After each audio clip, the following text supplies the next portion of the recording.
Doris, sandali.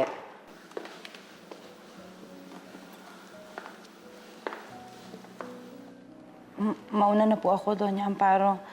Kailangan ko na po kasing umuwi. Alam ko. Kaya lang, makikiusap sana ako sa'yo kung pwede. Dito ka na lang muna matulog. Ho? Kailangan ni Princess ng isang taong magpapakalma sa kanya at magpapatahan sa bawat iyak niya. At ikaw yon. Pwede bang pagbigyan mo ako para sa apo ko? Please. Alang-alang kay Princess. Oho, Doña Amparo. Dito po ako matutulog. Maraming salamat, Doris. Wala akong anuman.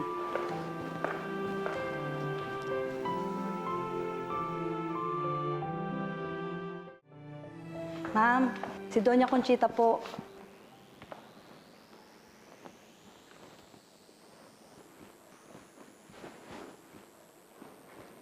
Hello, Mare.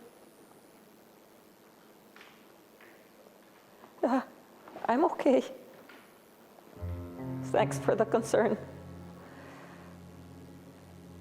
Pero,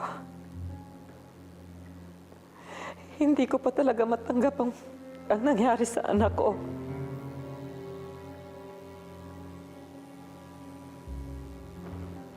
Alam ko.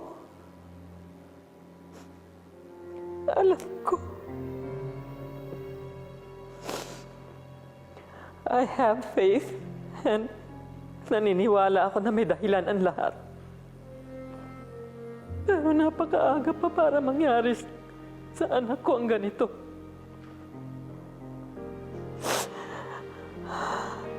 Hindi ako papayag na kunin niya si Enrico.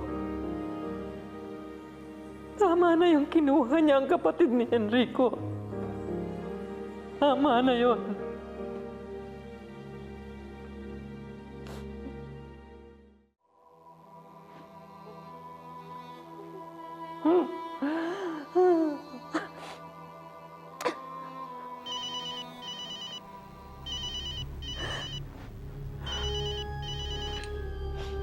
Hello?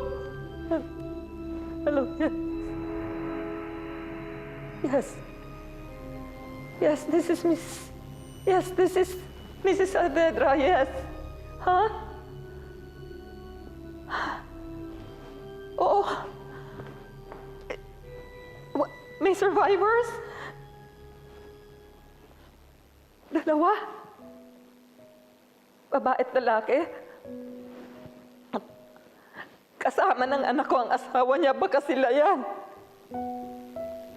But please,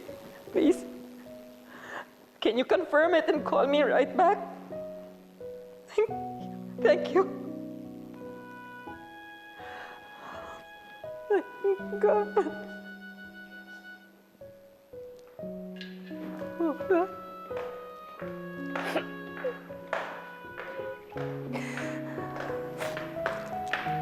Princess?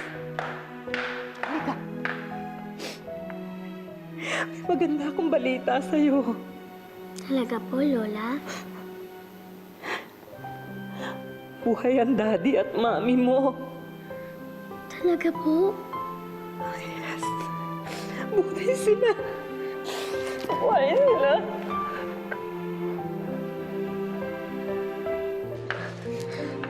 Oh, bakit? Lola, pupunta ako sa room ko. Magte-thank you ako kay Jesus. Kasi, binuhay niya sina Mami at si Daddy.